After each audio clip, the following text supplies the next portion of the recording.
আসলে বস, আমার একটা চাকরির খুব দরকার।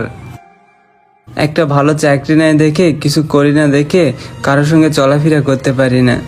আমার একটা চাকরির খুব দরকার বস, প্লিজ না করেন না বস, চাকরিটা আমাকে নিয়ে দেন, খুব উপকার হইতো। ও আচ্ছা, তোমার এই সমস্যা, চাকরি লাগবে না? হ্যাঁ বস। আচ্ছা, তুমি একটা কাজ করো, আমার এই কার্ডটা রাখো।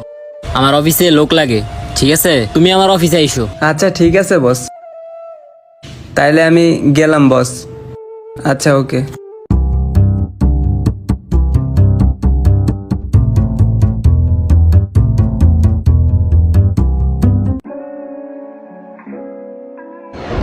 যাক, অবশেষে স্যারের অ্যাড্রেস তো পাইছি। ওহ না, এটা বাসা নং 24। ওহ পাইছি।